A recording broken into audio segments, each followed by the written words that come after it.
forever and ever and ever. He ain't gonna never have to prove himself no more. Ain't gonna be no more Mother Nature. Ain't gonna be no global warming. Ain't gonna be no La Nina, El Nina, or none of that. It's gonna be all about the Most High power of Abraham, Isaac, and Jacob forever and ever and ever and ever and ever. Hallelujah.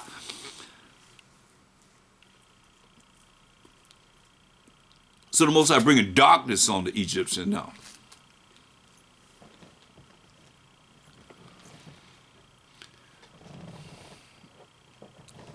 It says, and Moses stretched forth his hand, in verse 22, toward heaven, and there was a thick darkness in all the land of Egypt. 3 days. 3 days. Darkness for 3 days. They saw not one another. It was so dark, you couldn't even see one another. They saw not one another, neither rose any from his place for 3 days. But all the children of Israel had light in their dwellings. See? We had light. What was that? But the Egyptians had darkness where they couldn't even see each other for 3 whole days. And Pharaoh called unto Moses and said, go ye, serve the Most High. Only let your flocks and your herds be stayed. Don't take your flocks and your herds. Let your little ones also go with you. If you don't take the flocks and herds, you can't sacrifice to the Most High. And Moses said, thou must give us also sacrifices and burnt offerings, that we may sacrifice it to the Most High our power. Our cattle also shall go with us. There shall not an hoof be left behind. For thereof must we take to serve the Most High our power, to sacrifice the animals for atonement of our sins. And we know not with what we must serve the Most High until we come thither, till we come to that wilderness. But the Most High hardened Pharaoh's heart, and he would not let them go.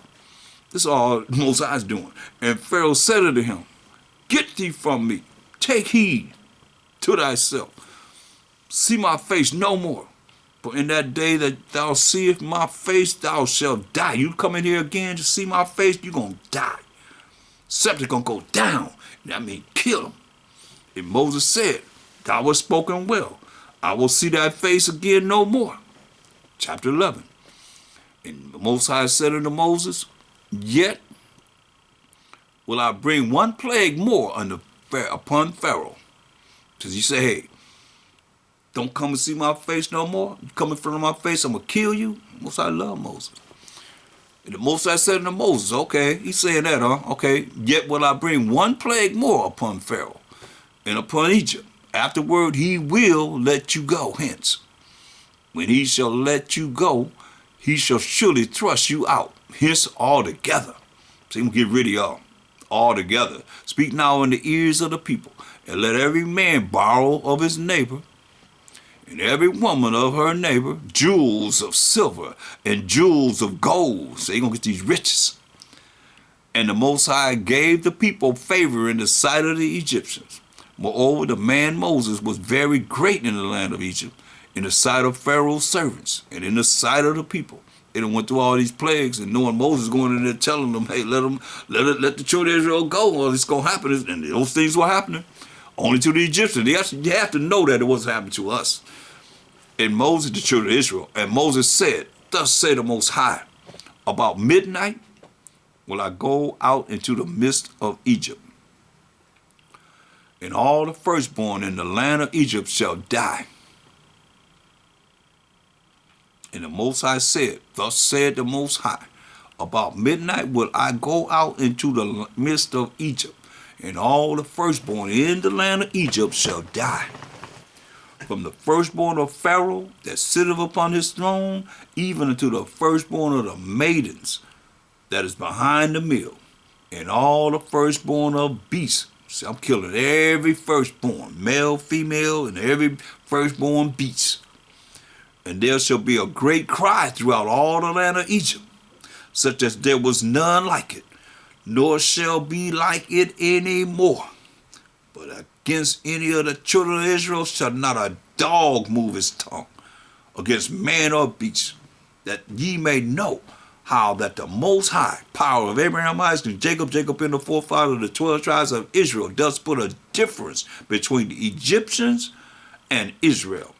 And all these thy servants shall come down unto me, and bow down themselves unto me, saying, Get thee out, and all the people that follow thee. And after that I will go out. And he went out from Pharaoh in a great anger. And the Most High said unto Moses, Pharaoh shall not hearken unto you, that my wonders may be multiplied in the land of Egypt. And Moses and Aaron did all these wonders before Pharaoh.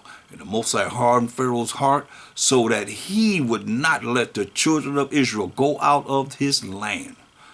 Exodus 12 chapter. And the Most High spake unto Moses and Aaron in the land of Egypt, saying, This month shall be unto you the beginning of months, where we in now.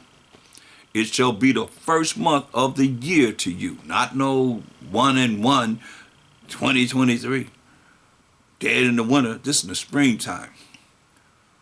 This is the first month to us, the Israelites. Speak ye unto all the congregation of Israel, saying, In the 10th day of this month, they shall take to them every man a lamb.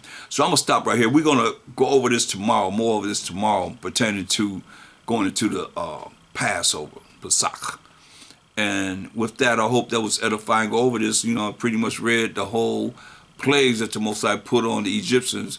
Why, after he do what he's going to do, you'll see that he's going to let us go. He got to let us go. Because the Most High, he just said he's going to let us go this time. When he killed the firstborn, male, female, and beast, he had to let us go. So join me tomorrow, Most High will, and we'll continue and go deep into the real meanings of different aspects of our meal and what we had to deal with, and the Most High telling us the first month and the 10th day and the 14th day and the 15th day. The 14th day is the Passover. The 15th day, the next day, is the Feast of Unleavened Bread, when everyone came together and feasted without any leaven. The Passover, you're going to find that was done in the house, you see. And we had the lamb and the bitter herb and the crackers and the wine, or the grape juice. And that's the meal for Passover. But the next day, the Feast of Unleavened Bread, we're going to have a regular feast. It's called Feast of Unleavened Bread. It's a regular feast where we have, everything you want to eat except for with no leaven, you see. And with that, I say, Crumb Most High, rise Most High, Crumb YAHAWASHI, rise YAHAWASHI, and Crumb Yasharella, rise 12 tribes of Israel. And I'm out. Shalom.